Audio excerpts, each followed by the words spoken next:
Hello, everyone. Welcome to our seminar, The Humanitarian Crisis in Afghanistan, Toward a Long-Term Solution. It's co-sponsored by the Russian International Affairs Council and the Schiller Institute. I'm Harley Schlanger from the Schiller Institute, and I will moderate our event. Since the abrupt withdrawal of the US NATO forces from Afghanistan following the August 15, 2021 Taliban takeover of Kabul, there have been very clear warnings that unless a major relief effort was launched, the people of Afghanistan would face a devastating humanitarian crisis. Well, 6 months have passed, and that crisis is here. People are now dying from hunger, from disease, and from exposure to a cold winter. We've brought together a panel of experts to address the following issues. What are the causes of this crisis?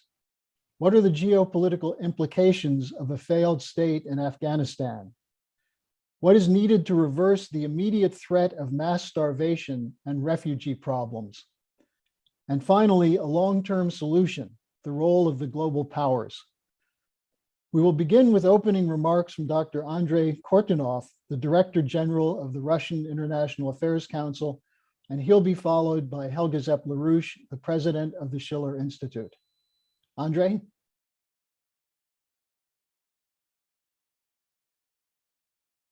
Make sure you unmute yourself. Thank you, Harley. Let me say that we are approximately 6 months after Taliban got to power in Kabul.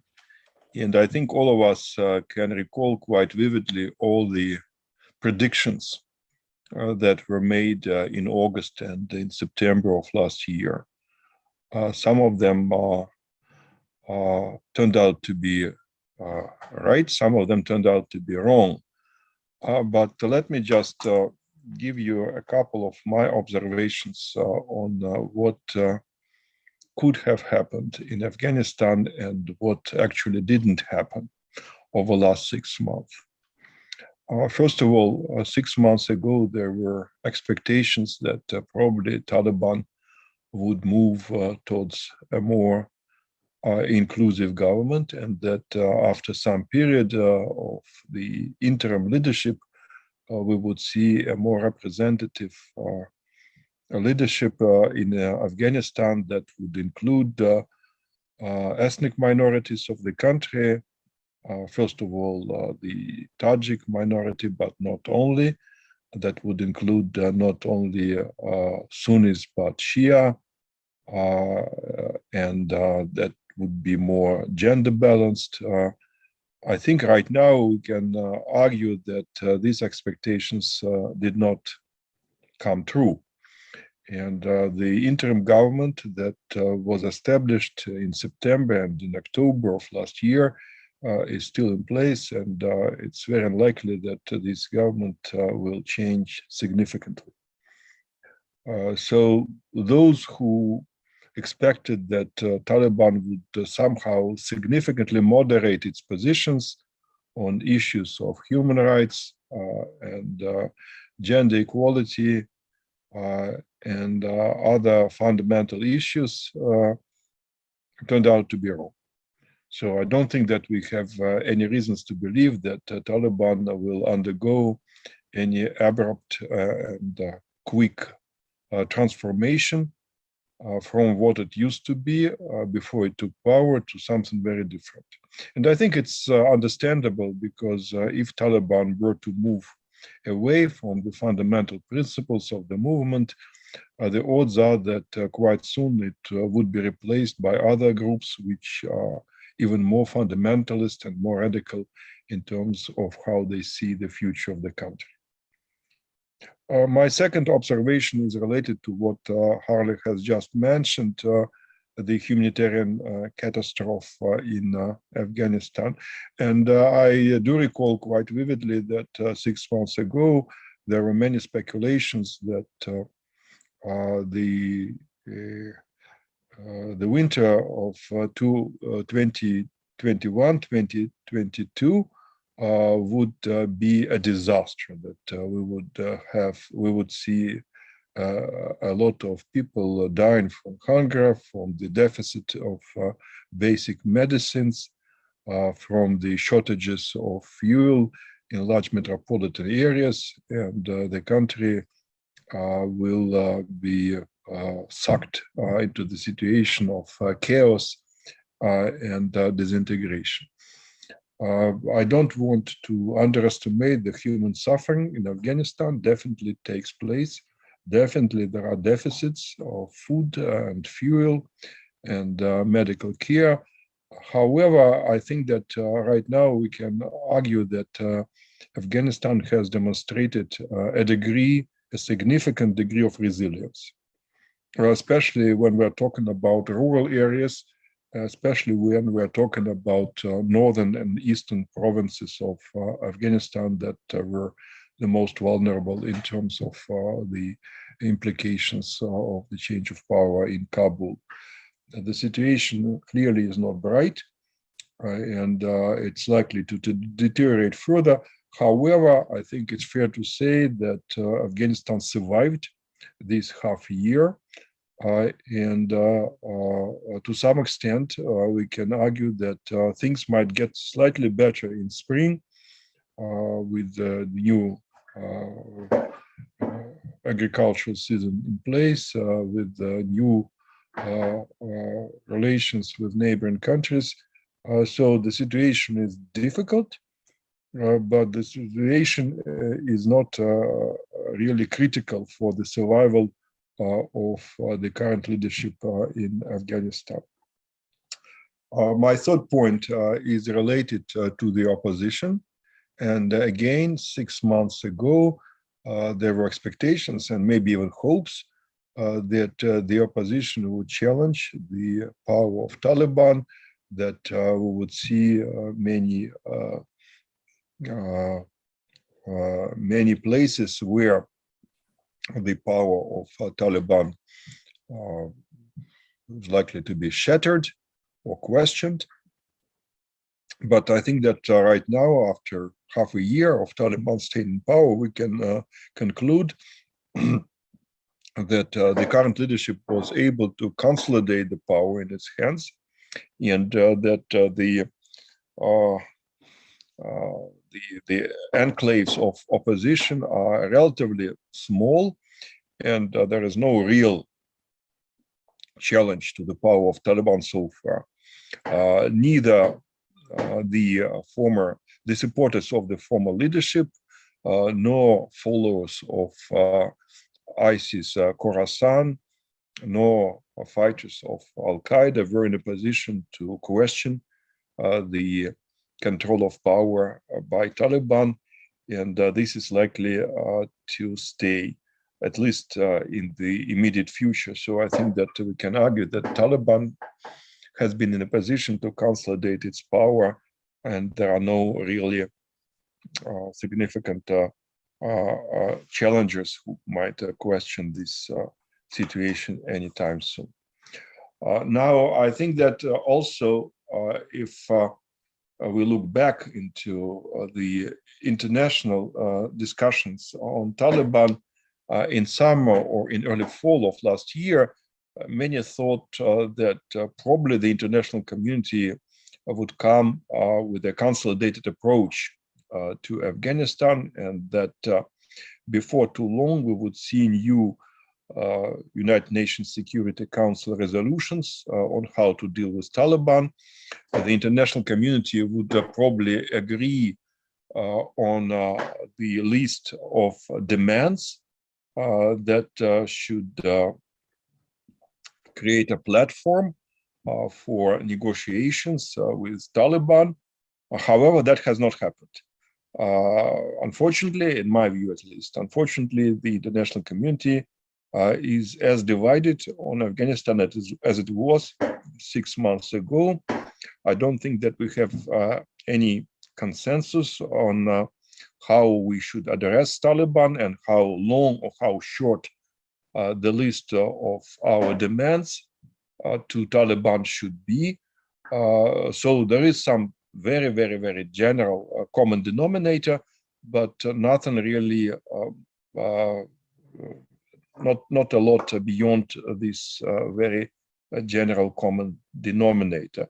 And finally, and I will probably end with that, let me say that there were speculations that probably in half a year we would see a chain of international recognition of Taliban, that many countries, starting with neighboring states, but also Eurasian states around Taliban, around Afghanistan, would opt for a formal diplomatic recognition of the country, and we would see a kind of at least a number of important international players engaging into formal negotiations on establishing diplomatic relations with the regime in Kabul. And that has not happened either. I think that now it's fair to say that no one is in a rush to recognize Taliban. Nobody is in a hurry to establish diplomatic relations with this country, with this specific regime. But at the same time, many players, including Pakistan, China above all, but also Russia, and Gulf states and Turkey and many others are trying to keep the channels of communications open, and they have their own links to Taliban, which allow them to stay more or less informed about the developments in the country. And finally, and I will end with that. I think that as far as Russia is concerned, the events in Afghanistan should be considered through the lens of the recent developments in Kazakhstan, because many in this country believe that the crisis in Kazakhstan make the country and maybe even in a more general sense, the Central Asian region at large, more vulnerable to potential spillover effects coming from the south. So that creates another incentive for Central Asian countries to work closely with Russia and arguably with China on securing their positions and promoting their safety nets in dealing with the potential challenges that might come from the territory of Afghanistan. We clearly see divergent attitudes to Afghanistan from a number of Central Asian states, most notably the disagreements between Uzbekistan and Tajikistan on how we should approach Afghanistan and Taliban in particular.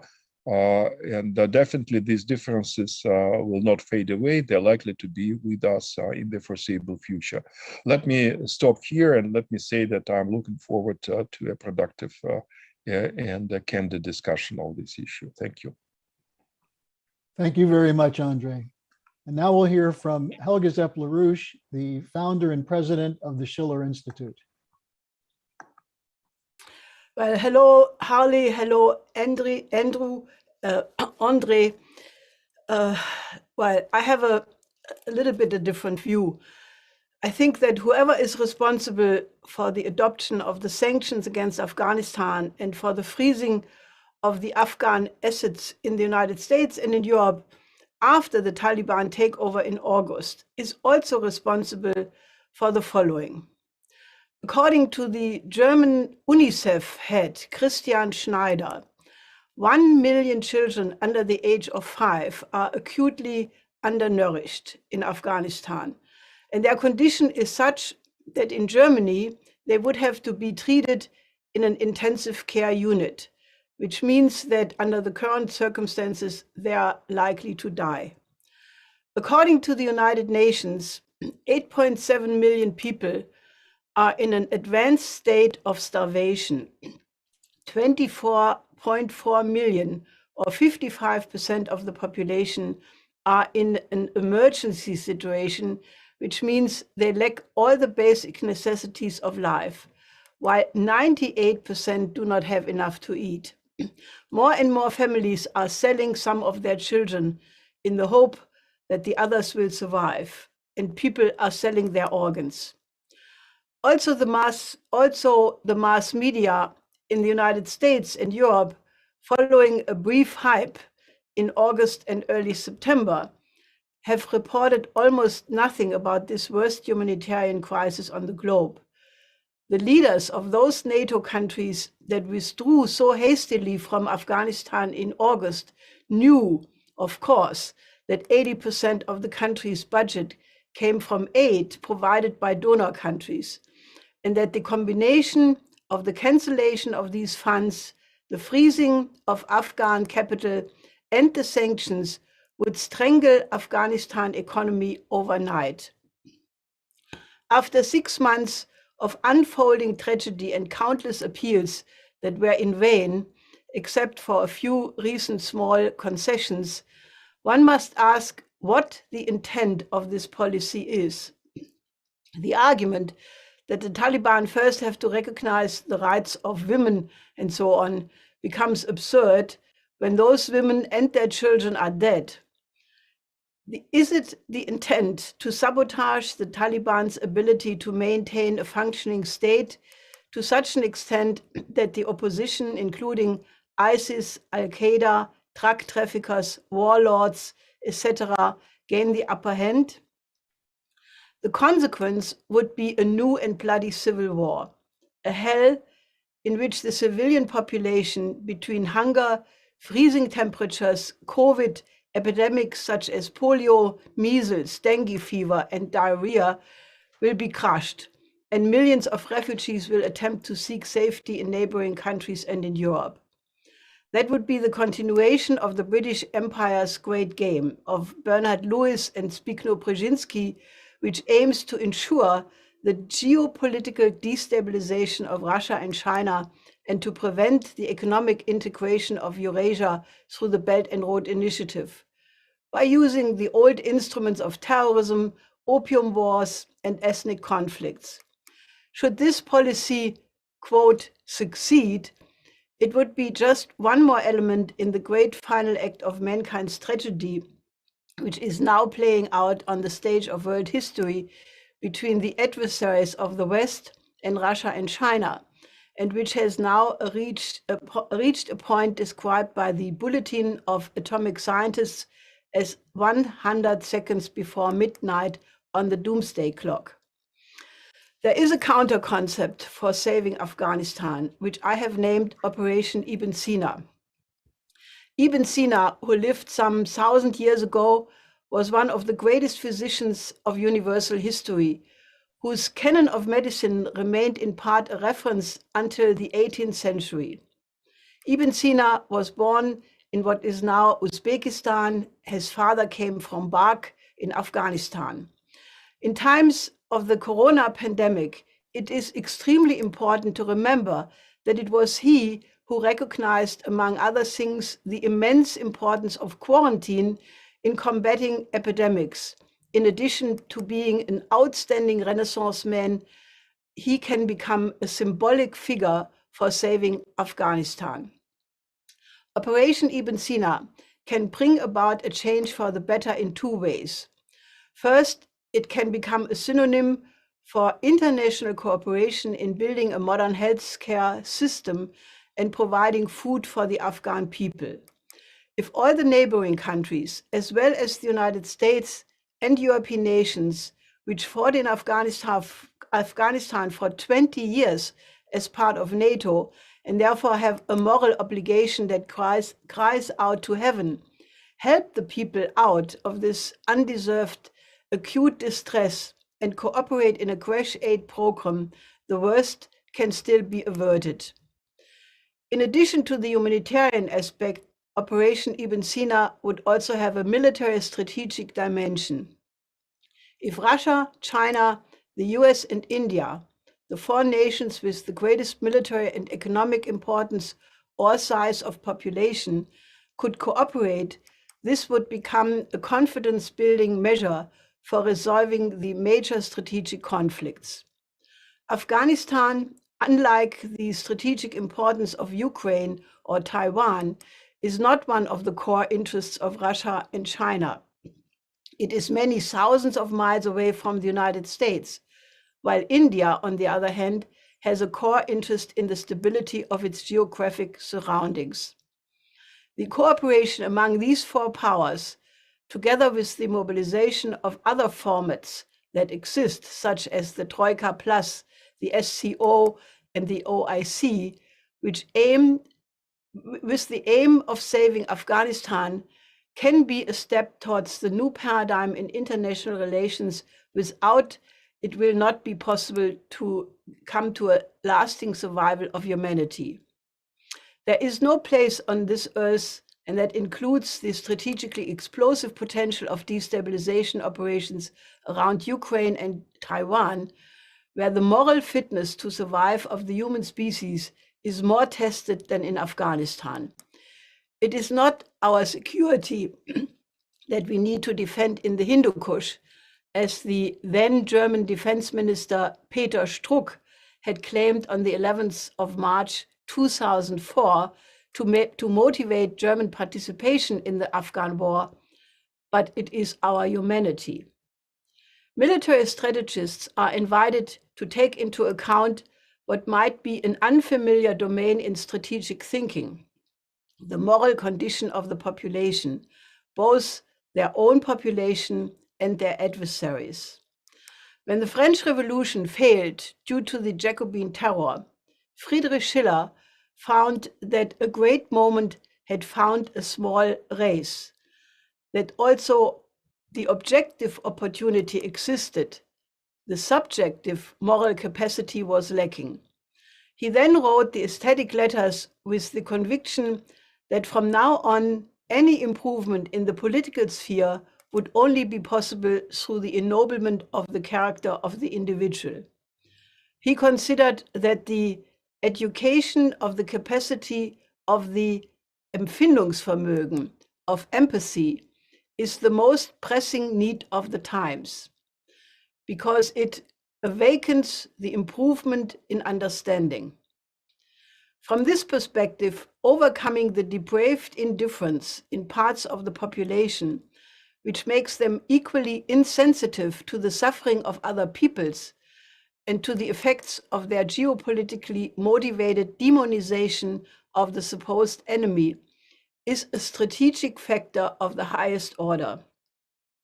Operation Ibn Sina should therefore become the flag under which all forces unite who want to save the Afghan people out of agape, who want to bring about a new paradigm in strategic relations as the means of final overcoming the threat of war, and who want to defend the humanity of our species. Thank you. Thank you, Helga. Now we'll hear from our panel of experts. Each will speak for 10 minutes so we can maximize the time for discussion at the end of their comments. I think we'll start with James Jatras, a former US diplomat, former advisor to the Republican leadership in the US Senate.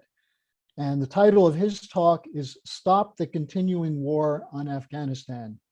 Jim?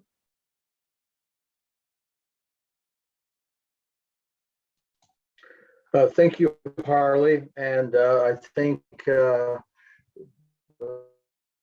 Andrey and Helga for their remarks and for my being invited to say a few words today. What I have to say is less perhaps of a presentation and more of a commentary and a few observations from what has just been said. We're all familiar with the so-called Pottery Barn rule that Colin Powell enunciated sometime around the invasion of Iraq. You break it, you pay for it.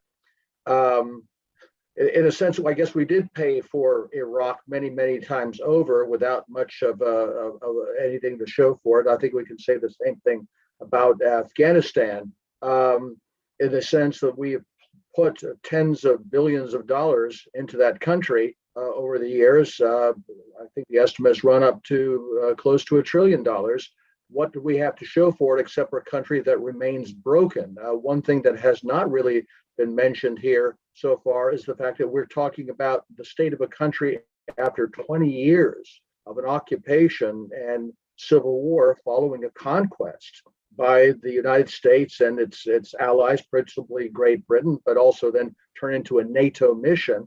And what do we have to show for it at the end of the day? A broken country. We can talk about relief or providing some kind of alleviation of the suffering of the Afghan people. And I think Helga has pointed out a very wise plan about how this could be done if there was an agreement among the major players in the international community. The trouble is we're not just talking about a failure to do something good, a failure to provide a relief. We're also talking about an active attempt to increase the suffering of the Afghan people. Now, let's start with the fact that we've got something like $9 billion in the Afghan central bank that is frozen. That is Afghan money, admittedly donated by other countries, since the economy of that country really isn't viable at this point. But nonetheless, it's money that in principle belongs to Afghanistan. It is not available for any uses there. We have other problems, of course. Let's not forget all the military equipment we left behind that we have no idea in whose hands that's eventually going to fall. I suppose that's a source of funds for the Taliban now if they want to use it. Let's also keep in mind, too, that the question of recognition of the Taliban as the new government, I could understand the hesitancy of countries to do that. If I were to get up in the morning and decide what kind of government I would like to see in power in Kabul, the Taliban would not be it. On the other hand, that's what we've got. I don't know if there's much of a prospect for anything else to take their place after 20 years of trying to put together an alternative order in Afghanistan. Yes, it would be nice if they were more inclusive. Yes, it would be nice if they were nicer to minorities and women and so forth. But I think, as Andrey pointed out, there's probably a limit to what they can do exactly, given their constituency and the fact that there are more radical elements within Afghanistan that presumably would capitalize on supposed weakness if they went too far in the direction of tolerance and inclusion. In any case, yeah, these are hard decisions that the international community has got to make, but I think we need to look past the individual decisions to see what is the mentality, particularly of the Western powers, that have made such a mess of Afghanistan over all these years. And it seems to me there's an element of vindictiveness here that just as we saw in Germany after World War I, with the continuing blockade of that country, even after the armistice, and tens of thousands of deaths by starvation as a result, that there seems to be a mentality among some Western policymakers that says, well, we couldn't win, but at least we can destroy the country. We can make a total mess of it. We can make sure they can't reconstruct. I think we see this to a great extent in Syria. It's pretty clear that the government of al-Assad has won the war, but nonetheless, we can't let go. We can't lift the sanctions. We can't stop our efforts to try to disrupt that country and to inflict suffering on the Syrian people. I think, again, we need to look at what got us into Afghanistan in the first place, which, by the way, wasn't just a response to 9/11. It had nothing to do with fighting terrorism. It was, as Colonel Larry Wilkerson, the former chief of staff to Colin Powell, pointed out, it was geopolitical. It was to insert American forces into the most difficult place in the planet to get American forces into for geostrategic reasons, above all, to disrupt the integration of Eurasia and be in a position to do that, especially to give the Chinese a very difficult time in their most vulnerable province, which I guess we shouldn't name because that would subject us to probably censorship on some of the platforms. And and this is part of the pattern of how we look at various American and NATO interventions, whether we're talking about against Serbia over Kosovo in 1999, Iraq, Syria, Libya, and so forth, that playing these geostrategic games at the expense of the people of the region that is the object of the military and action and the sanctions and so forth, is really what the root the problem is, rather than what Helga is proposing, which is a civilized, cooperative way to address the real needs of these regions in a way that does not inflame the overall global situation. I think Andrey's remarks, in a sense, presume that kind of goodwill among the players. And that's where I think the problem remains, is I just don't see any kind of indication from Washington that, and to a lesser extent perhaps from the Europeans, that they're prepared to do that they're still looking at Russia and China with respect to a zero-sum game of influence, a continuation, if you will, of the great game going back to the 19th century, rather than saying, how do we stabilize this area? How can we do what's best for the people of this region? And if that means coming into an accord with Moscow and Beijing, that would be a good thing, not a bad thing. And I don't think we're there yet. I hope there are minds in Washington that are amenable to seeing reason, to seeing the demands of humanity when it comes to Afghanistan and other regions, whether we're talking about Ukraine or Kazakhstan and other places, the Balkans, which shows signs of heating up again, but we're not there yet. And so I think this conference is an excellent effort to try to put onto the table some productive proposals that can help get us from where we are now, where we should be, but we're not there yet. But anyway, thank you for inviting me to participate, and I look forward to hearing the other comments. Thank you, Jim. Next, we'll move to Timur Umarov, who is a fellow at the Carnegie Moscow Center. Timur, are you there? Yes. Okay, go ahead. Thank you very much for having me. Thank you for the introductory remarks, and Jim, thank you for your presentation. That was really insightful. I want to start by saying a very simple thing. The Afghan crisis is very complicated.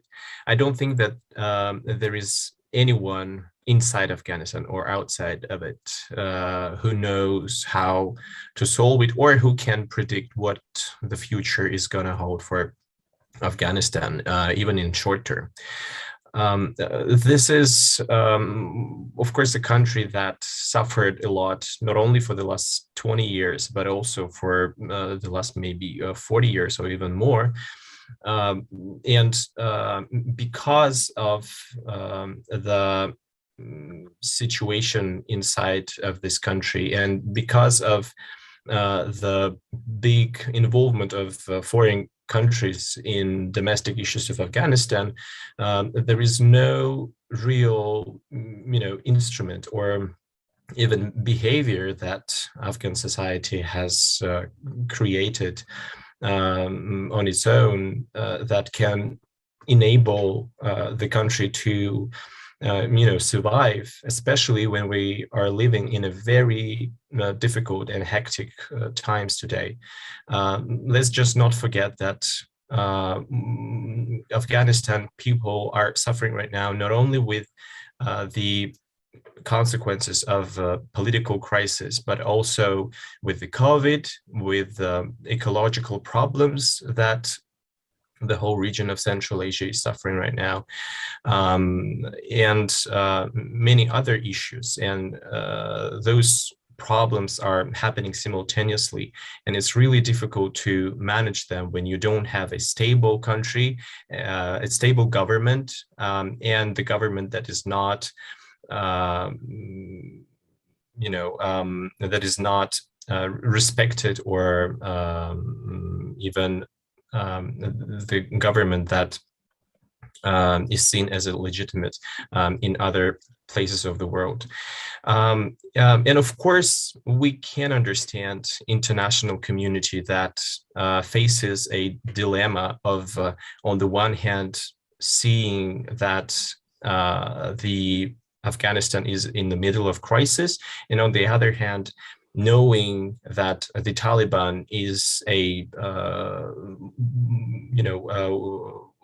fundamental radical terrorist group that came to power and did so not using some kind of legitimate instruments like voting or anything like that, but came using its power, and because of it is the only group that can hold on to power in this country.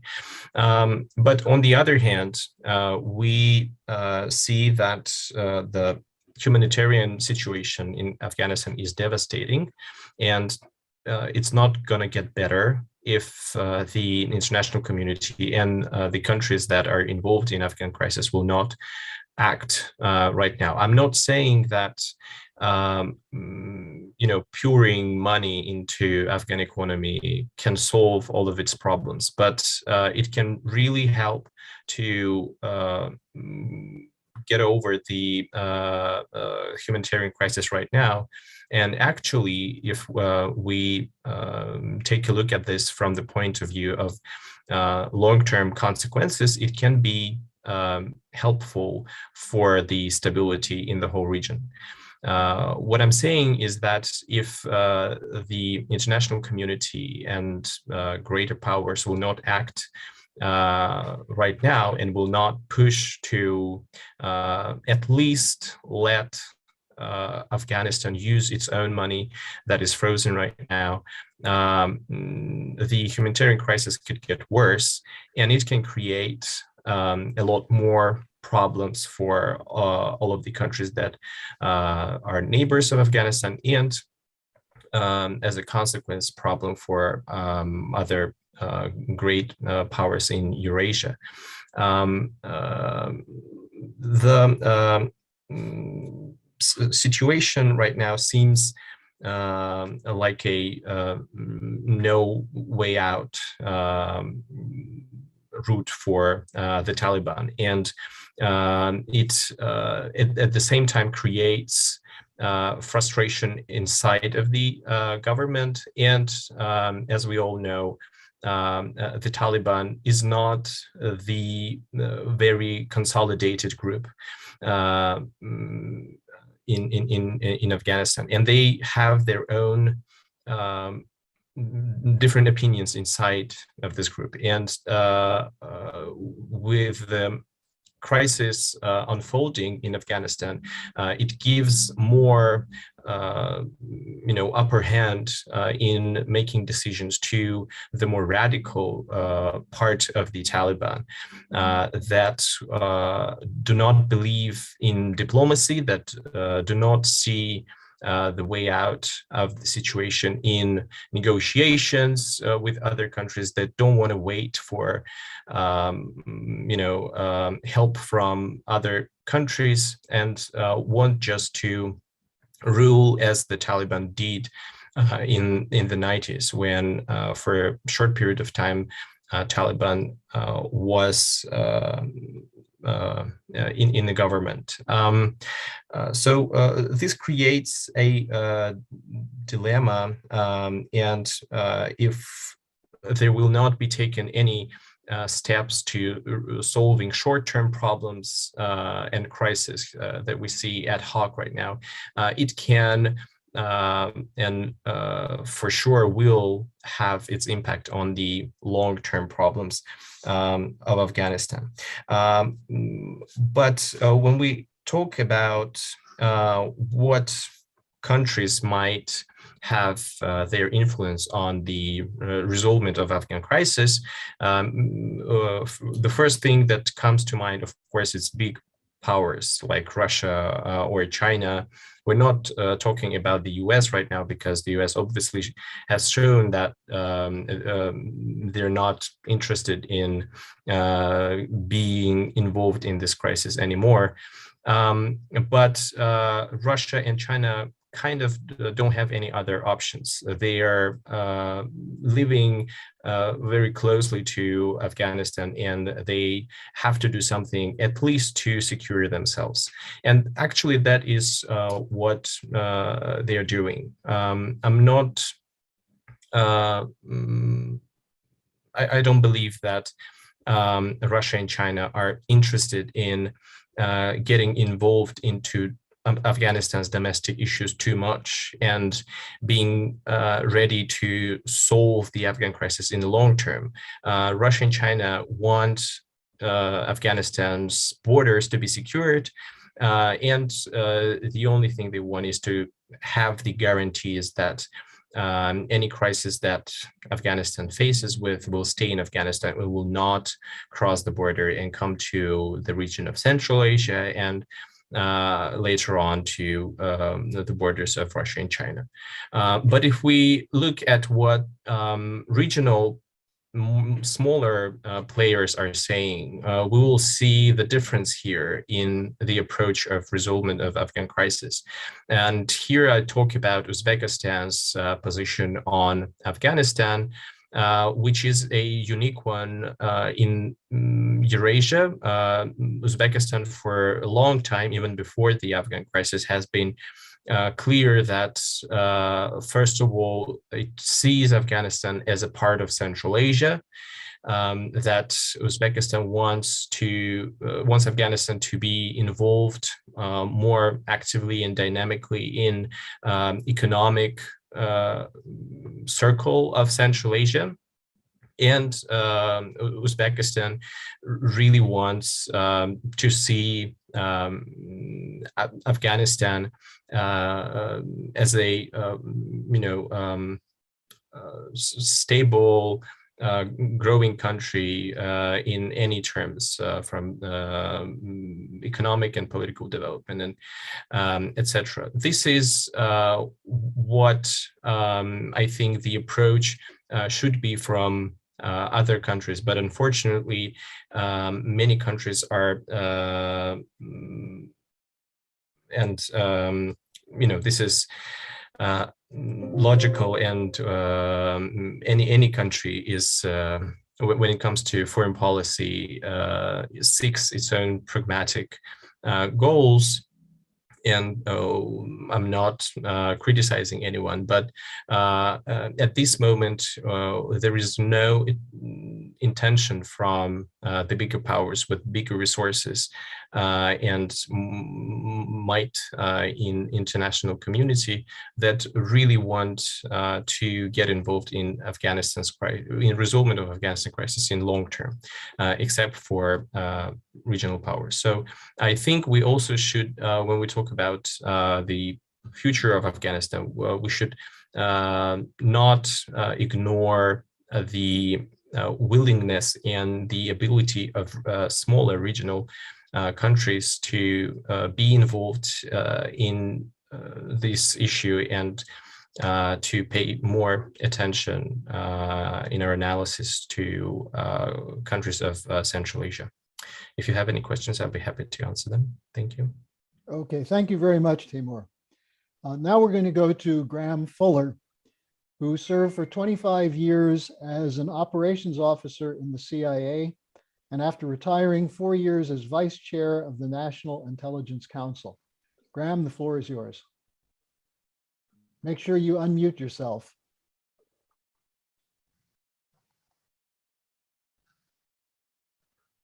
There.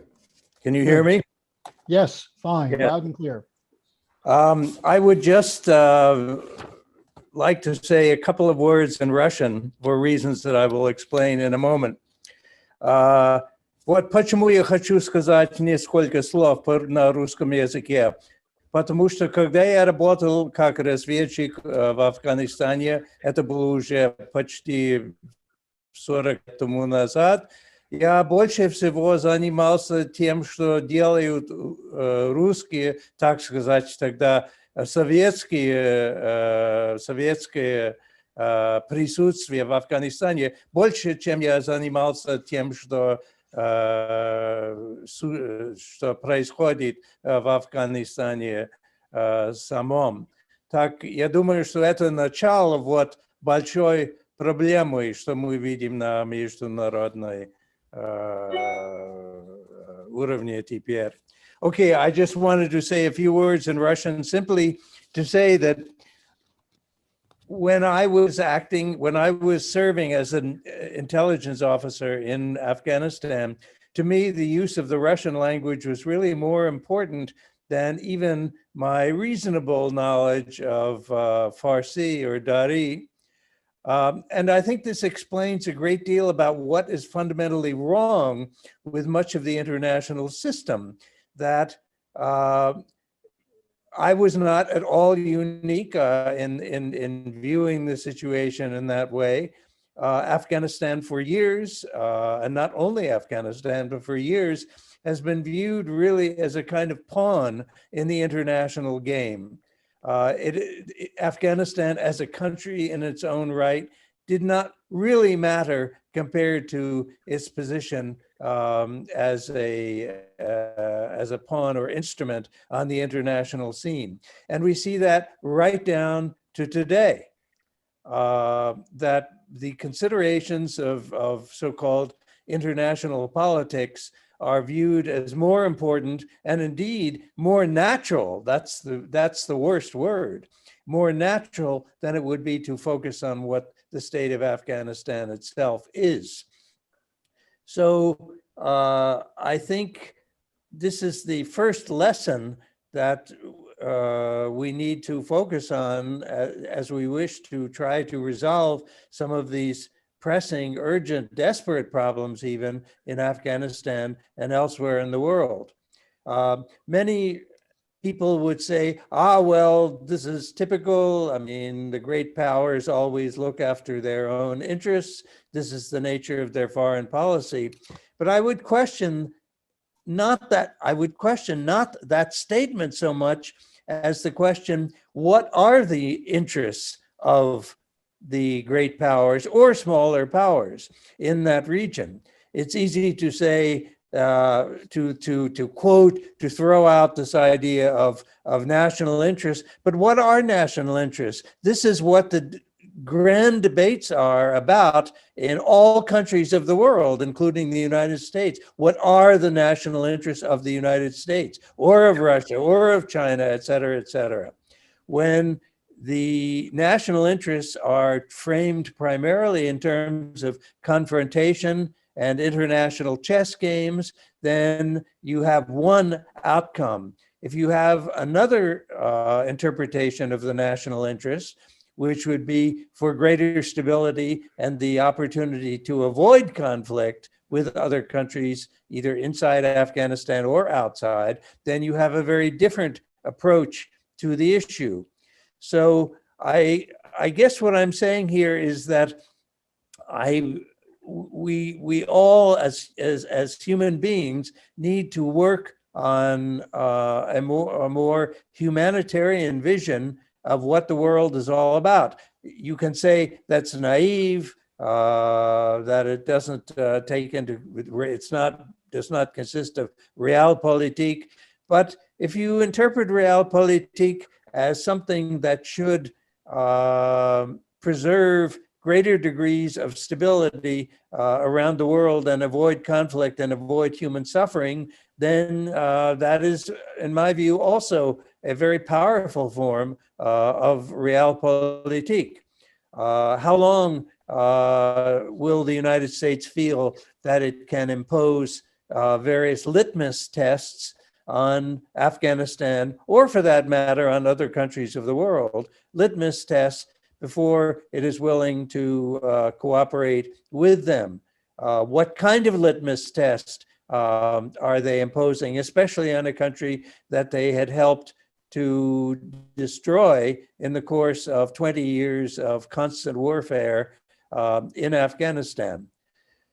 So in the end, I think we need to have this concept, and I think Helga touched on this considerably as well, a broader and more enlightened view of what the nature of international relations is going to be. It's unfortunate that from the American perspective today, at least three of the countries with which America should and indeed must cooperate are officially in the category of hostile or enemy states, namely China, namely Russia, namely Iran. We might even consider possibly Pakistan in this category, although not as much. But what kind of cooperation can you have when the three countries that are most intimately involved in this situation are unofficially viewed as hostile and enemy states to US interests? I would argue that there's no solution, certainly no humanitarian solution or even political solution to this problem as long as that attitude prevails. So far, I see no great change in this regard. The United States is itself undergoing a period of great crisis, domestic crisis. I don't mean domestic politics, but in accepting the nature of a changing geopolitical world in which the United States is no longer able to fully dominate or dictate or direct the nature of all elements of international relations. This is a very painful recognition for Washington after some 20, 30, 40, 50, one might even say since the end of World War II, dominating role of the United States.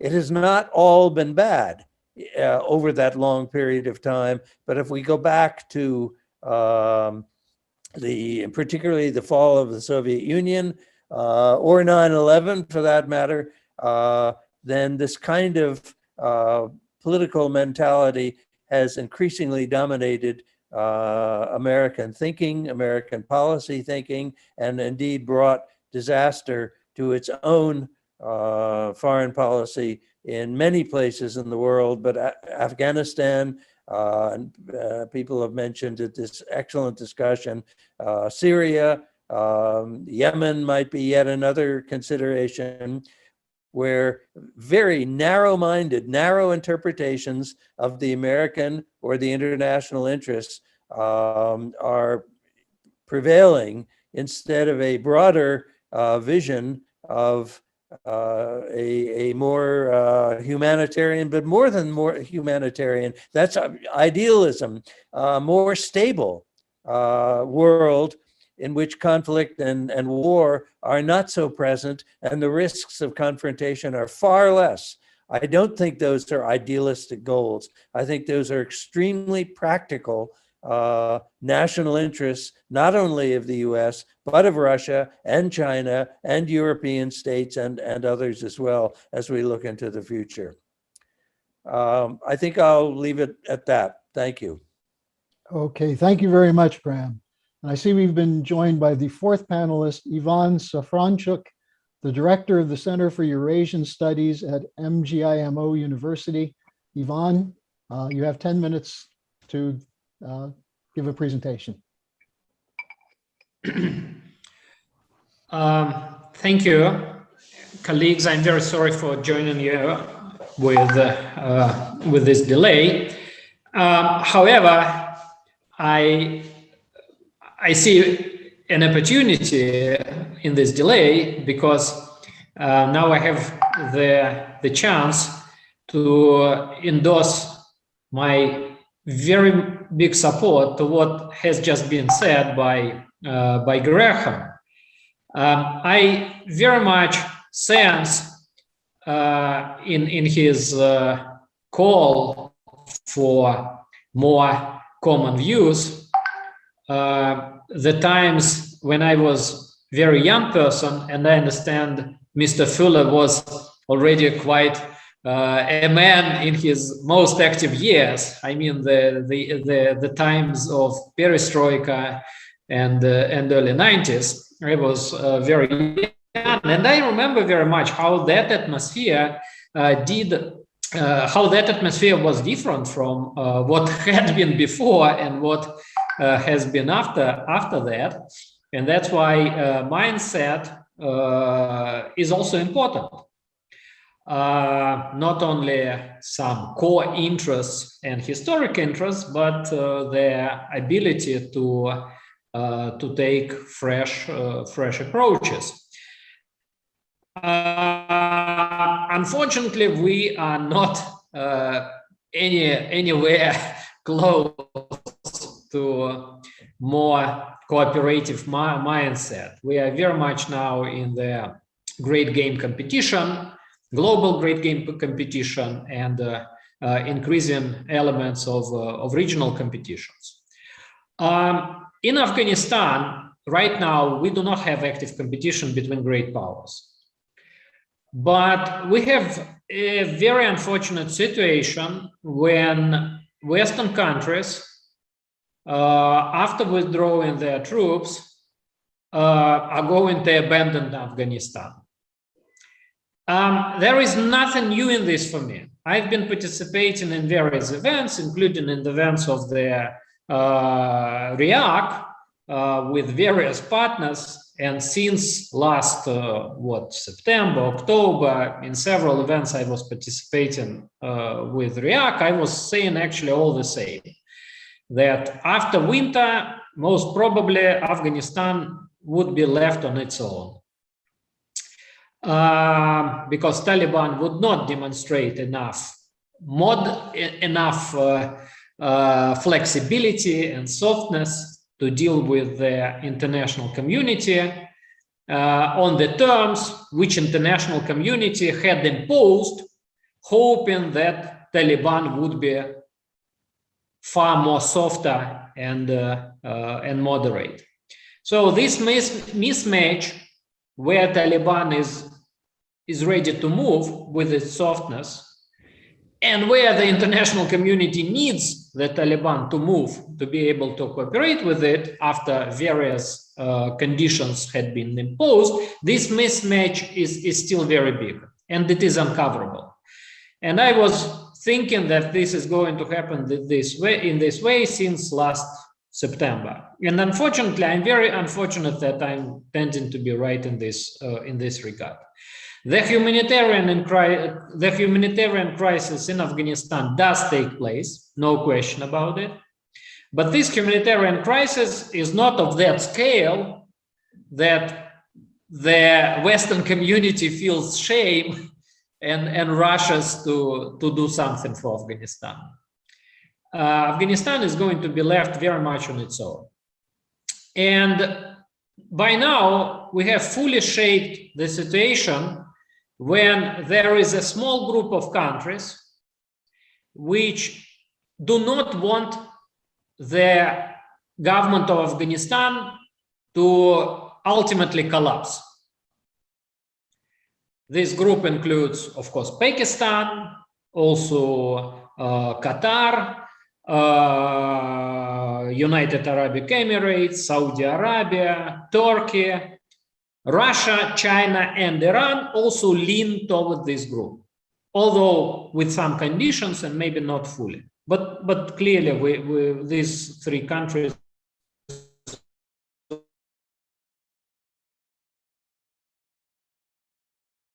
Oops.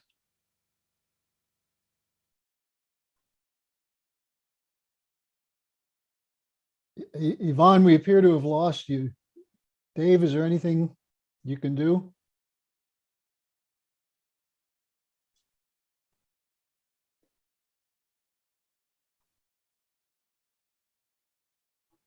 All right, we can come back to Yvonne.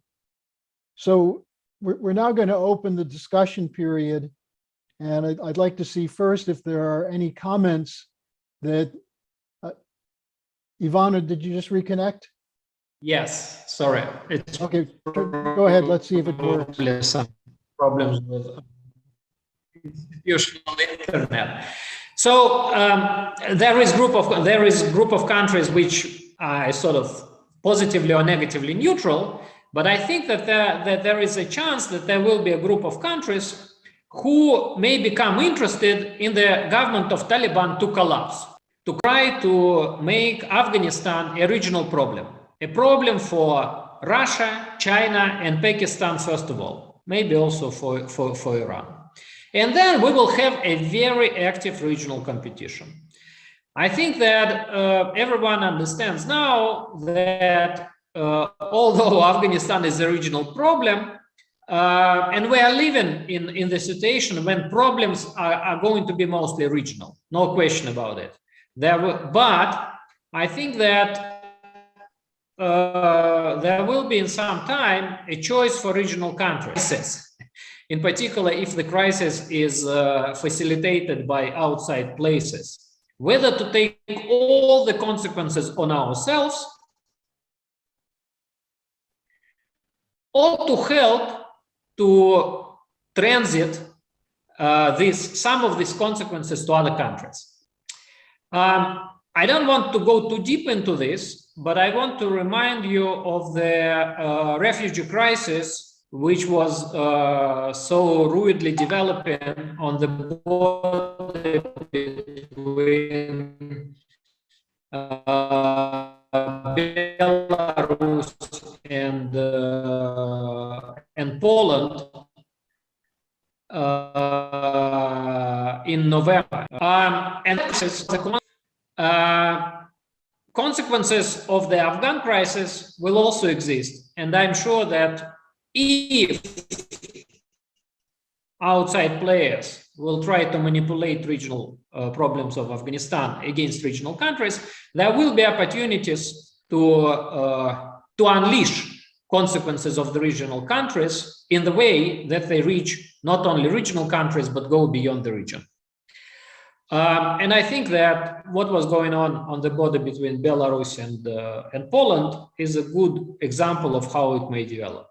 But it's only one way. I'm sure there are other ways so that consequences reach everyone, but not only those who are left facing.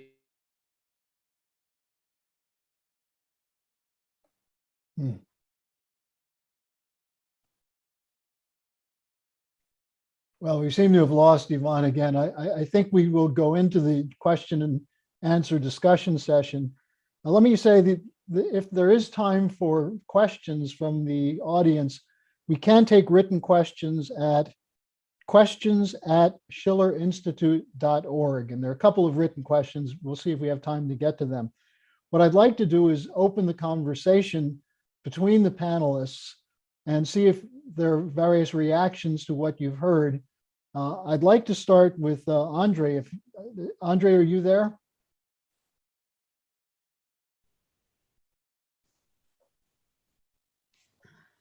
Dave, do you know, is Andrey still there?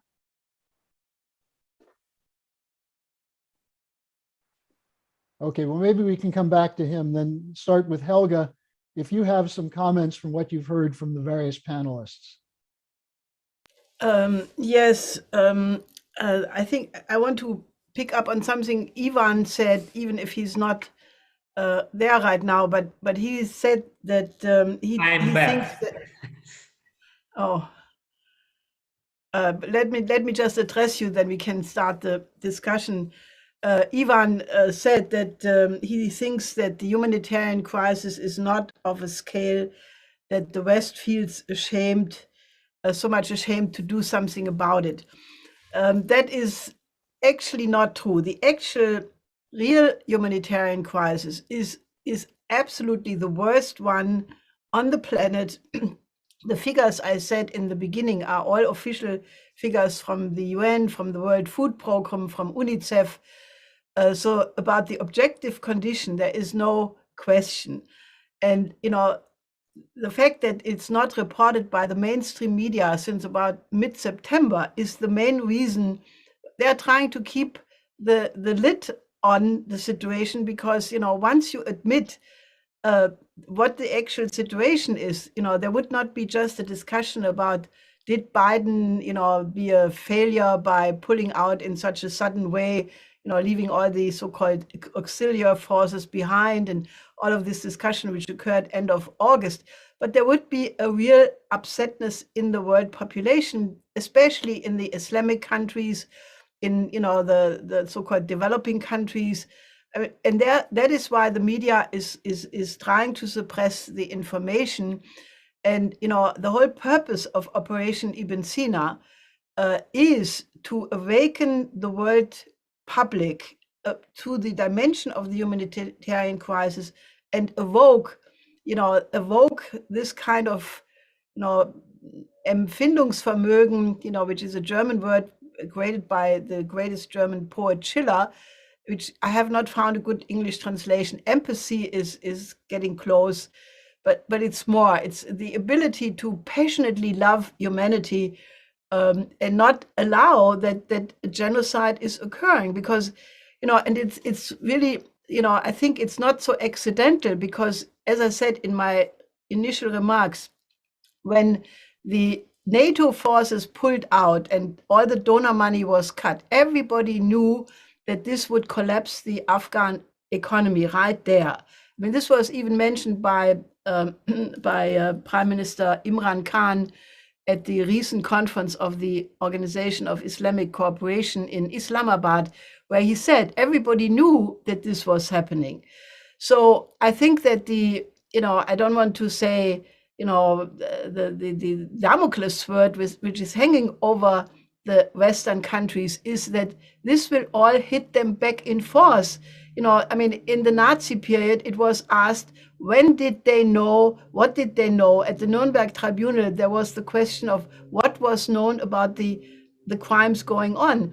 And right now, when you could very easily help by just releasing the funds which are held by the US and European banks, there comes the question of guilt. And I know this is not very popular what I'm saying, but I think we have to get a little bit more energetic in not allowing something which is incredible. And I really would, not say this is not a question of just commenting on something. This is the question of mobilizing the forces internationally to remedy an intolerable situation. Mr. Chairman, may I have one word in reaction to this, maybe a minute? Sure. I don't want to argue on the exact scale of the crisis and how it is framed and characterized by the media and by the UN officials. I want to address your last thesis on releasing Afghan funds in their foreign jurisdictions. I think that the call for release of these funds is probably the right call from juridical perspective. Although from juridical perspective, exactly, we cannot release them because Taliban is under international sanctions. But I think that even if we try to push for it, it's a way to nowhere. Because from the moral perspective, nobody takes Afghan avoirs in Western or Eastern banks as Afghan avoirs. This is money of Western taxpayers. This is donor money, which is just registered as if it is Afghan avoirs in Western bank. So I think there will be a huge resistance to releasing this money because this is not actually Western money. There were cases when, for example, Pakistan's money or Iranian money were frozen in Western banks. Then no question, this is money of Pakistan and of Iran. Many money generated by their labor, by their resources, and so on and so on. But in the Afghan case, how will you say this is Afghan money? This is just a formality that this is Afghan money. Actually, this is money of the Western taxpayers given to the previous government. That's why I think there will be no release, just no question about it. But I have another proposal, what can be provided to Afghanistan. There is money, there are hundreds of millionaires and multimillionaires who became millionaires, Afghan millionaires, who became millionaires being part of the previous regime. And it is very clear that most of the money they have, and they have money in Eastern banks, in Western banks, most of these millionaires have money actually stolen from Western taxpayers.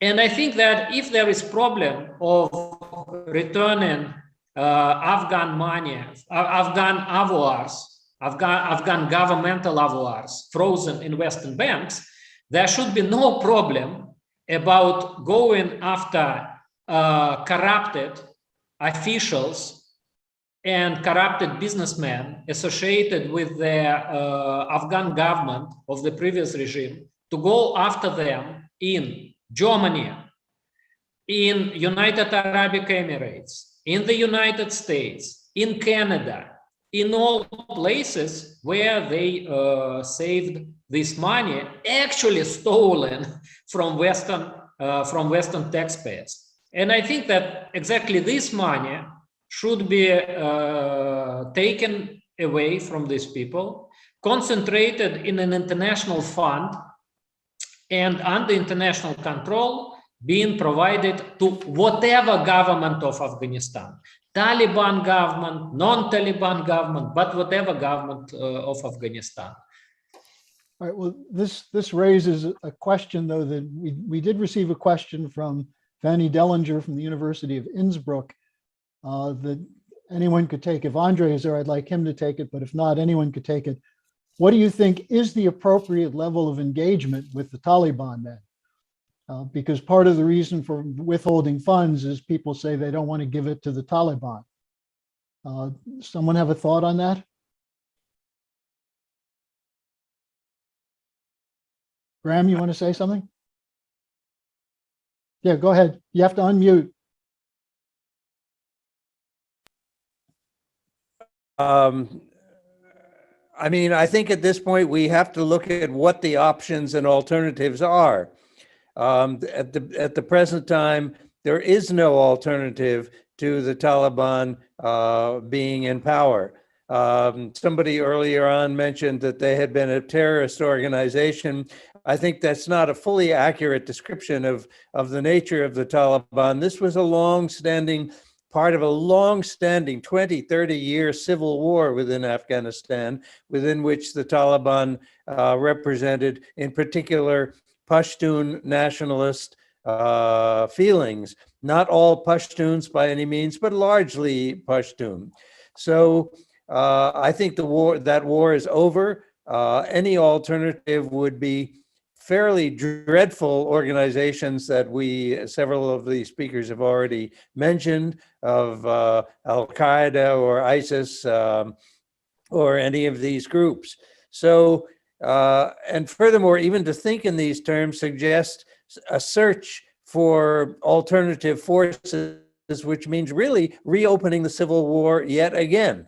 And I don't think there's any benefit for anybody in reopening it, or that somehow that we will find a wonderful pro-Western government that believes in all the so-called values of the West to be put into practice there. I just don't think there are realistic alternatives at the moment, and we have to live with this. What litmus test we can apply to Afghanistan or other regimes in the world become very problematic if it becomes too ideological.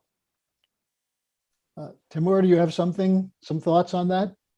Yeah, I also want to add, I think here we should think about what are our goals. We want to solve the humanitarian crisis as soon as possible, or we want to reach some kind of fairness or justice here. If we talk about justice, yes, of course, we should not give any kind of money to the Taliban, to wait that the Taliban would become some, kind of fair, I don't know, inclusive government and stuff like that. But it will not solve the crisis right now.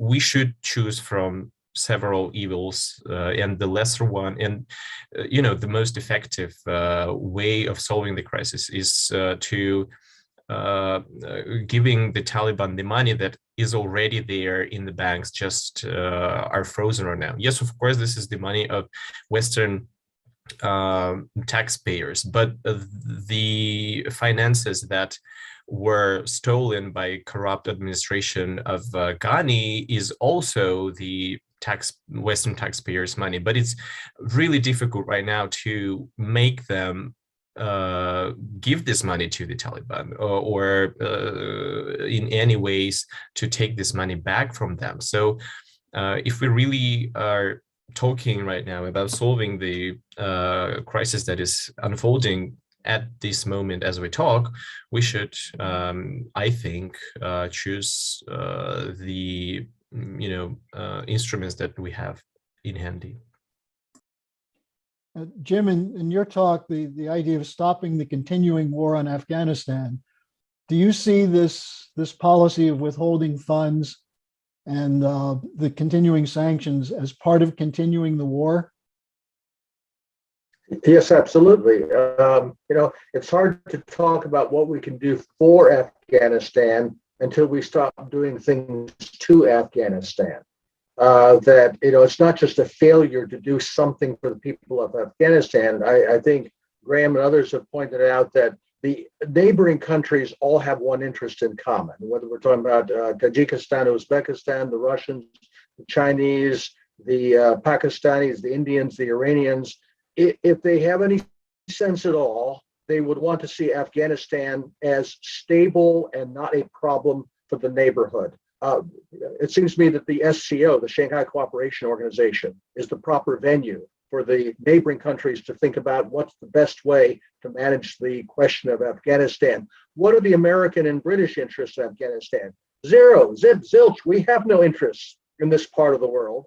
But unfortunately, the people making policy in the West see an interest in trying to disrupt any kind of agreement on stability for Afghanistan. And I think inflicting humanitarian crisis on Afghanistan, just like as Graham pointed out, we do with respect to Yemen, is simply seen as a policy tool. It's a form of siege warfare that can cause a lot of misery, a lot of instability, give a hot foot to the neighbors by creating this mess there or perpetuating this mess and stopping these countries from coming together in a humane way. Helga and Yvonne were kind of disagreeing on whether or not there's a humanitarian crisis that will shame the Western countries. Well, you can't shame the shameless. You simply keep a lid on it and try to ignore it, like we've done in Afghanistan, in Yemen and other places. So I think before we can talk about a positive agenda, what can you do? You can lead, you can follow, you can get out of the way. And what the Western countries can do right now is get out of the way, release the funds, accept the fact that we lost some people we don't particularly like or in control, but there's somebody else's problem right now. They're the neighboring country's problem. They shouldn't be our problem anymore, and we shouldn't be trying to make the problem worse, which is what we are continuing to do, in my opinion. Well, Jim, you brought up the Shanghai Cooperation Organization. I'd like to ask Helga about this proposal that came from a Chinese military analyst, Zhao Bo. He said it's now time to bring Afghanistan in as a full member of the SCO. Do you have any thoughts on that? You're muted, Helga. You have to unmute. Yes, 1 second. Can you hear me now? Yes. Okay. I think the SCO is a very good framework to integrate Afghanistan. In any case, the only sign of hope right now is the fact that the OIC, for example, they plan to have another regional development meeting beginning of March on the development of Afghanistan. Also, when Imran Khan was just in Beijing, they discussed Afghanistan, and there will be a regional development conference in Beijing, also beginning of March. So I think one can see that the neighbors all have a very clear interest to stabilize the situation, and the SCO would be the larger security and economic framework to do that. So that part is good, but I still maintain my initial point that first of all, if the United States and NATO occupy a country for 20 years and conduct war, they have a moral responsibility, including, the idea that the money is now in the US and European banks is Western taxpayer money.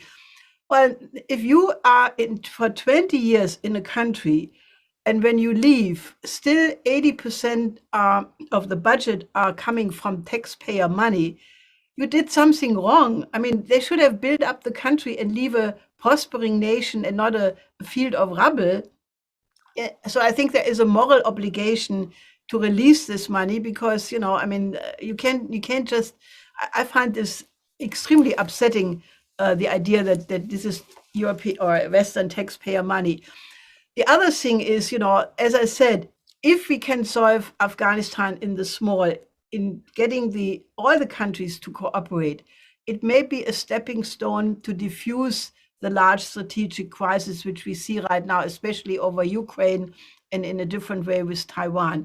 And I'm not giving this up because I still believe we have to arrive at a new paradigm in international relations of cooperation instead of confrontation. So for me, I'm not just looking at Afghanistan, I'm looking at Afghanistan both in terms of the humanitarian crisis, but also, you know, as a hopeful way to build bridges in the large domain. Well, what you just said reflects another question that we just got in, which is someone who raises this issue of, could there be cooperation in Afghanistan? Could that be something that could affect the broader picture, including Ukraine and Taiwan? I'd like to see, Yvonne, if you have a thought on that, Timur, if you have a thought on that. Unmute yourself. Cooperation on what? Cooperation and humanitarian aid, and then rebuilding the country. I'm quite pessimistic. I support all the calls for that, but I don't believe that, as Jim said, suddenly shameless will change the mind. I want to, already for a while, I usually make comparison between Afghanistan and Syria.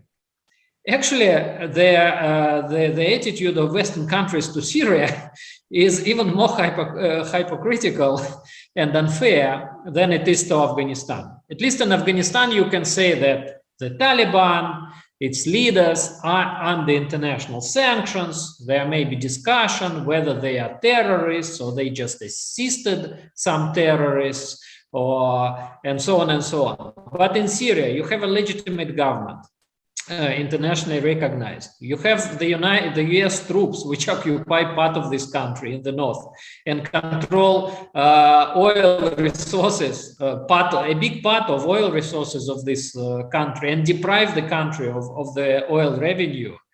And I do not believe that suddenly in Afghanistan, some countries will play in a more fair way than in Syria. That's why I think that it's quite unrealistic, and in internal debates in these countries, it will be the question will be raised. Look, why do we cooperate with the Taliban if we are so much pressing Assad in Syria? Whether Taliban is better than Assad, everyone will say, of course, no. So I don't believe that soon it's possible that there will be some positive international agenda on Afghanistan, even on humanitarian issues, let alone on reconstruction of the country. I think the best what we can now achieve is avoiding a serious competition when foreigners, when faraway countries will really impede efforts of regional countries to stabilize the country, to stabilize Afghanistan. That is something what we still can avoid. Okay. Even this will be very hard, but big international positive agenda on Afghanistan with involvement of various countries, no, I think that is very difficult at this point. Well, let me see. Andrey, are you there? Dr. Kortunov?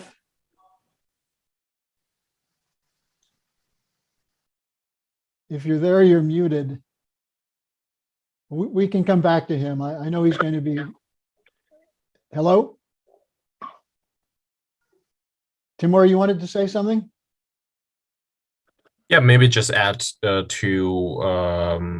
the thought about international cooperation on Afghanistan. I also do not see Afghanistan as a place where big, great powers will find a consensus. I mean, we're in the middle of pandemic, and in the very beginning of it, it seemed that it's, a perfect enemy for the countries to cooperate. Something even more, perfect than the pandemic could be aliens coming to the earth. But even the pandemic could not make big powers to cooperate I don't think that Afghanistan will be the exception here. Well, let me go into a slightly broader question then for all the panelists. To the extent there seems to be some pessimism, we're actually dealing with a situation in Ukraine right now where we see a real danger of a confrontation, largely as a result of this continued Western war drive. How do we overcome this? I mean, what President Putin has called for is new security architecture based on guarantees of security. I know Helga's written a lot about this. I want to hear from Helga on that, but see who else has some thoughts on this. So Helga, you want to take that? Yeah, I mean, I think we are in a very quick, fast changing situation, and that will also impact the situation in Afghanistan in ways which has not yet been touched upon in this discussion so far.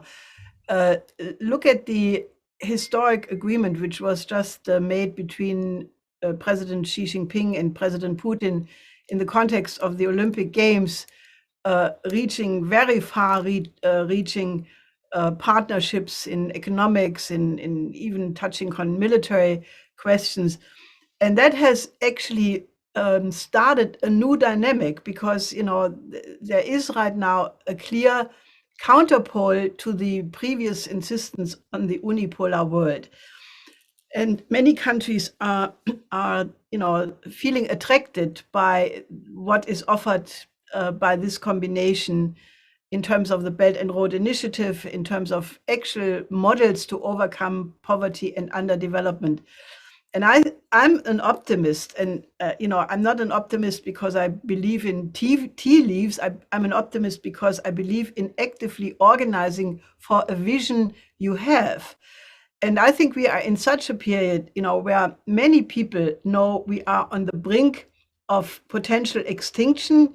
If you look at the insane, conceptions of the global lightning maneuver, which just took place, many people are waking up that we need a new paradigm. And I think the discussion of a new Helsinki 2, which is now occurring very actively in Germany, the idea that you need a European new security architecture, which includes Russia.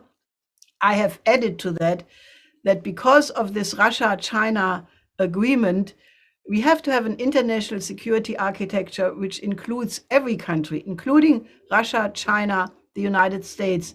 And it can be only made on the basis of joint economic development, because a security architecture which is not based on joint economic interest has no chance of being durable in existence.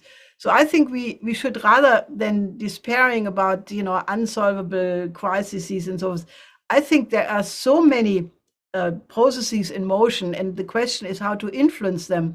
And on the argument of that the shameless are not to be shamed into changing, well, I'm happy to say that even in Germany or in Europe or in the United States, not everybody is shameless. And what Operation Ibn Sina appeals to is those people who feel like that they are humanists, and there are still some people who think that the human species should be behaving in a human way. So I just want to spread some optimism that if you have a clear idea where mankind should be, and you mobilize forces to go in the direction of realizing that you may add some positive to the course of world history and not sit there being pessimistic. Well, on that note, we had a message of greetings to this event from Alessia Ruggeri, who's from the Comitato per la Repubblica in Italy, who sends her greetings and raises the question of the Italian government. That again, we come to this problem that they've not recognized the Taliban, but they're using the issue of women's rights. And she writes that this seems to be a pretext to starve the whole population. Isn't that, I'd like to ask everyone to comment on this, doesn't that represent, in some way, you see all these people talking about, the plight of women, and yet withholding aid means women and children are starving. Can we use this hypocrisy to move governments, and in particular the European governments, anyone can take that question. Jim, did you want to say something? Just very briefly. I share what agree with what Helga is saying. If she were the Secretary of State, I think we'd be in much better shape than we are. Unfortunately, we've got Tony Blinken, and I just don't see. I agree with Helga. There are a lot of people in various countries, I think maybe more in Europe than in the United States, who would want to respond to these, what we might call universal human values that have a humane content. Unfortunately, those are not the people who are running things, that they're institutionally locked into a mindset that looks at the world in terms of a geopolitical zero-sum game. Their interest in Afghanistan is disrupt Eurasia. Their interest in Ukraine and trying to stop Nord Stream 2 is block Europe's and especially Germany's integration in Eurasia. And I hope there are people in Italy and Germany and places like this, but ultimately comes down to the vision and courage of the leaders, and especially in Europe, to finally, with a gerbil, finally jump off the treadmill, or they just keep doing what they've been doing that have gotten to us into this mess in the first place. And as Helga says, we're getting very close to the clock ticking toward midnight here. And the people who have the levers of power are just not the right ones who are going to get us out of this. Graham, I saw your hand up.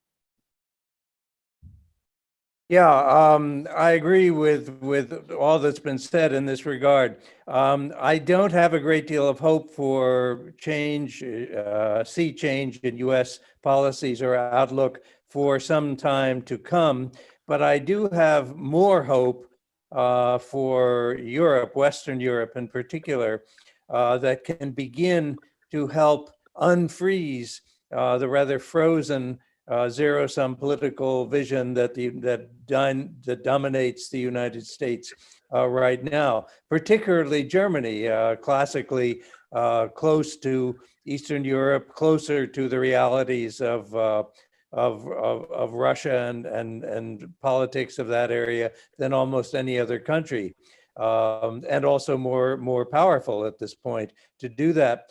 So I'm hoping that although there's all this drum beating right now for NATO unity and all of this, I think many observers sort of have the feeling that NATO is really a dying force. It served its purpose very well when you had a Soviet Union that was perhaps bent on changing the game in Europe, especially back in the days of Stalin.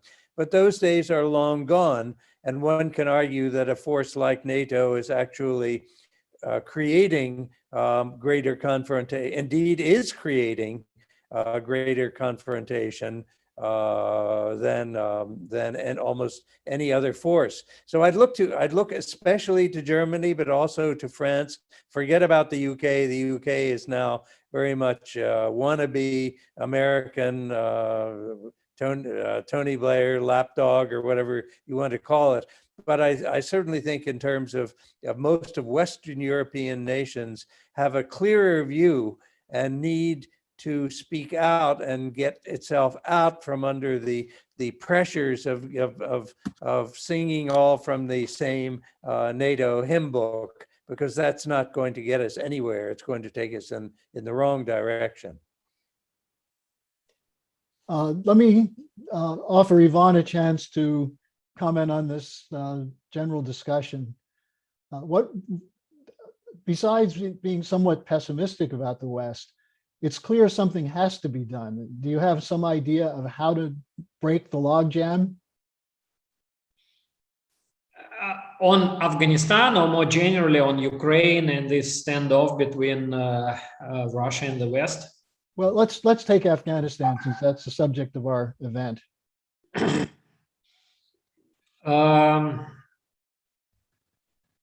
I think that the United States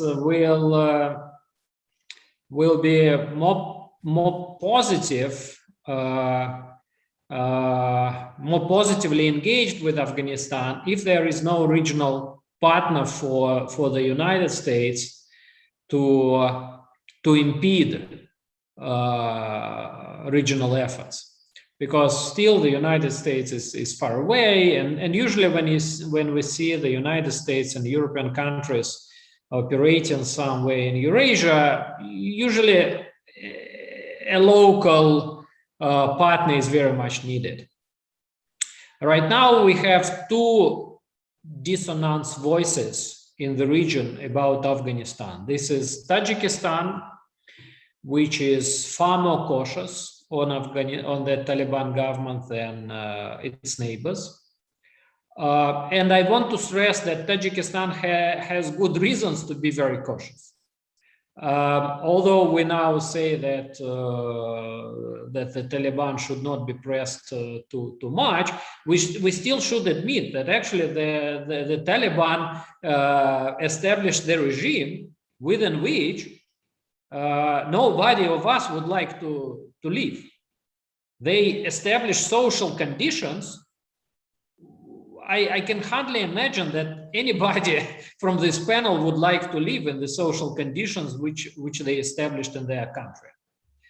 And the old rule that if you are aggressive inside the country, you may finally become aggressive to your neighbors and outside your country, that rule is not gone. And that rule is based on the history of Europe and the world from the mid of the previous and from the first half of the previous century. That's why Tajikistan has reasons to be very concerned with the government of Taliban and to be very cautious, no question about it. And India is also ambivalent on the government of Taliban. They take it as reality, but they definitely do not like this reality. So if regional countries fail to reach regional consensus, and there will be regional countries who are ready to help faraway foreigners with some destructive agenda, that will be an opportunity for destructive agenda of outside powers. And that's why, although now a lot of attention is paid to positively re-engage in the West in Afghanistan, unfreezing Afghan wars and taking other efforts. Once again, I do not believe that this is going to succeed, but all that right. But I still think that the most critical is to have a regional consensus, if not full consensus, then at least a big level of regional common understanding. And then this will be a good hedge against destructive activities of outsiders. Well, let me throw something in. We have a comment from Shah Merabi, who's an economist from the Afghan Central Bank. And he said, the long-term solution to the current economic crisis entails not only addressing the humanitarian crisis, but economic and banking paralysis. The immediate release of Afghan frozen assets to stabilize prices and reduce volatility is essential. Development aid and involvement of regional powers, as well as multilateral assistance to address development needs of the country, should be given immediate attention. Now, with all that's been said, Timur, you have some thoughts on that, the importance of getting a breakthrough on this, because part of the problem, I spoke to a Pakistani journalist who spends a lot of time in Afghanistan, who said that it's not only that there's not food available, but people have no money. So do you have any thoughts on that? Yeah, I would just add for another time that the humanitarian crisis, we can, of course, speculate on that, whether it's a catastrophic situation or not catastrophic enough situation, but I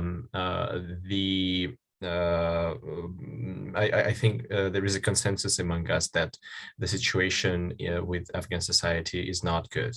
and something should be done with that from the point of view of international society, but also it's just a pragmatic way to not let the situation get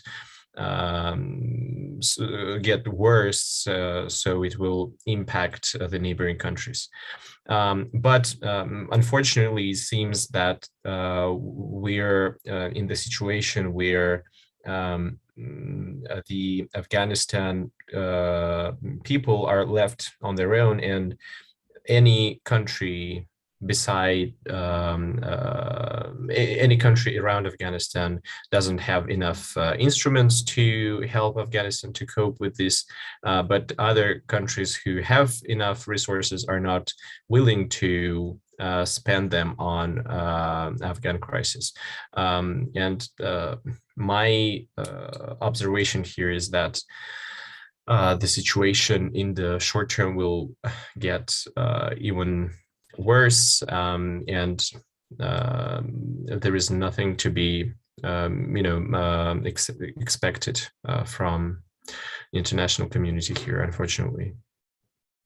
Well, that paradox sort of puts the ball back in our court, that we have to mobilize to create the incentive for Western governments and the larger powers to get involved. We're running toward the end. I'm not sure, I was told that Andrey may be having some technical problems. So maybe if we can get a short final summary from Graham and Jim, and then Helga, you can make a closing statement. So Graham? Yeah, I think a lot has been said here, and a lot of very important things have been said, and I agree with almost all of it. I view, as was clear from my remarks, that the US in particular, and maybe Europe, NATO in general, has tended to have maintain this Cold War mentality that prevents, I think, from viewing Afghanistan in Afghan terms, or viewing any country, Yemen or Syria or others, viewing them in terms of their own problems, not just humanitarian, but in terms of maintaining stability, which ultimately helps prevent broader clash and confrontation, military and otherwise, internationally.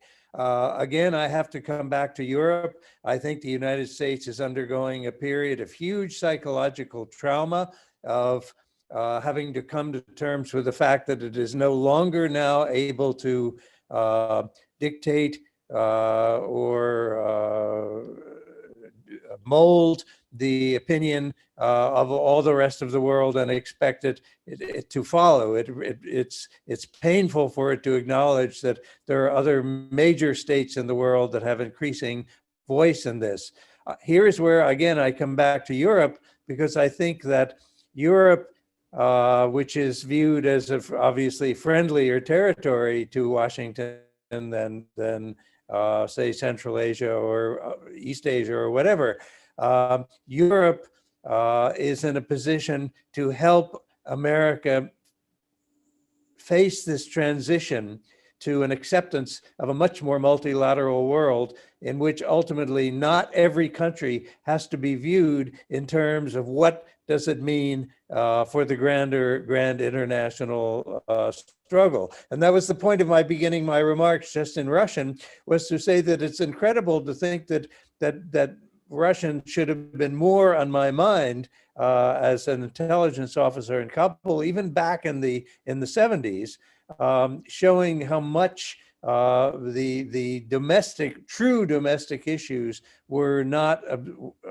viewed as important. It was the great game, which, as we all know, goes back a very long time. So I look to Europe for helping nurse the US through this very painful psychological period. Germany above all else, but France, also Italy, and other countries. But it's going to be primarily, I think, in the West, Western Europe, that that can facilitate this American psychological transition.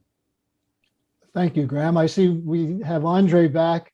We're now ready for closing remarks, and we'll start with Andrey, your thoughts. Thank you, Harley. I think that our discussion suggests that the humanitarian dimension of the Afghan situation remains a very important challenge to the international community.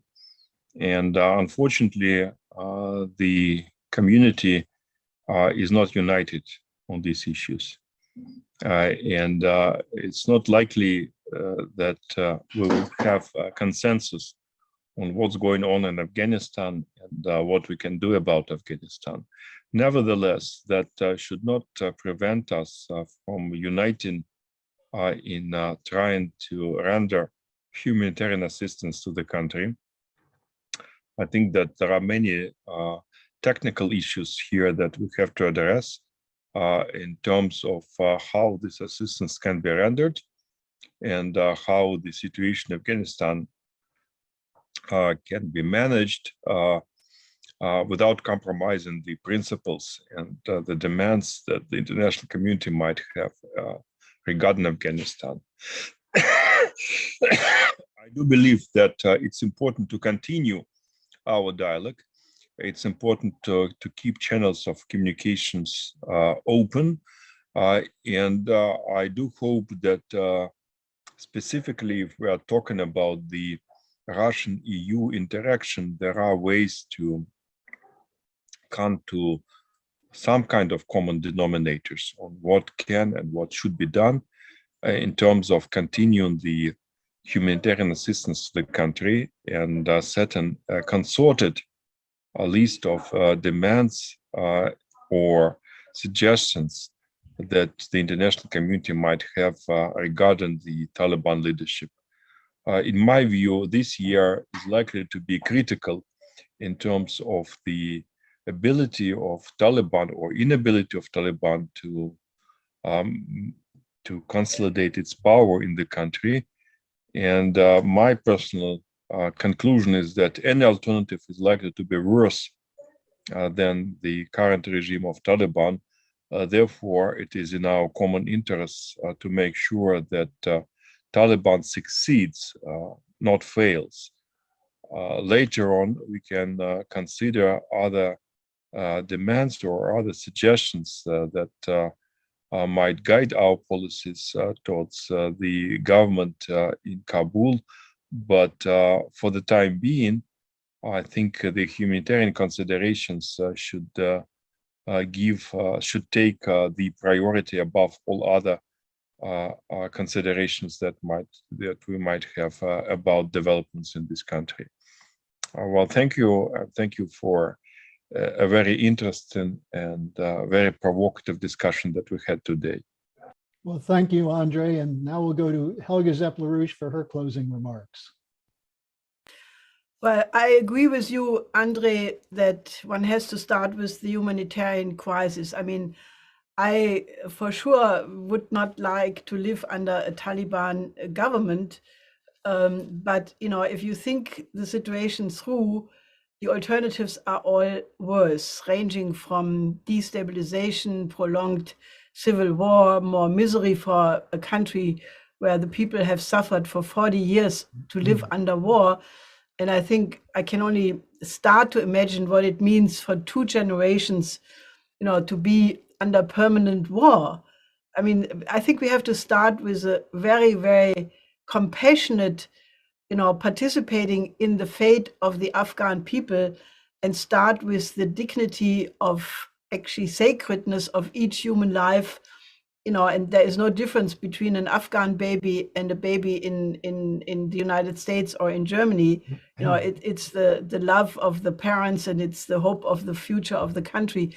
So I think if we start with the humanitarian question first, and then say, you know, we need a twofold approach. We need first an international mobilization for humanitarian aid, medicine, food. Food is medicine in this situation. food shipments must occur, medical supply must be brought there. We need to build a modern health system. We have COVID, we have all these other epidemics. So we need hospitals. Even the Operation Ibn Sina is an effort to make partnerships between hospitals in the United States and Europe and clinics in Afghanistan to train young people to be auxiliary forces to building a modern health system. That should be the first level. And then the second level is naturally the building of the economy of Afghanistan. And that can only occur by integrating, Afghanistan with the projects which are already in the region as part of the Belt and Road Initiative. That is the China-Pakistan Economic Corridor, which must be extended into Afghanistan. That is the building of the cyber pass, which will also connect Afghanistan with its neighbors. Then you have the older project of the Pak-Af-Us.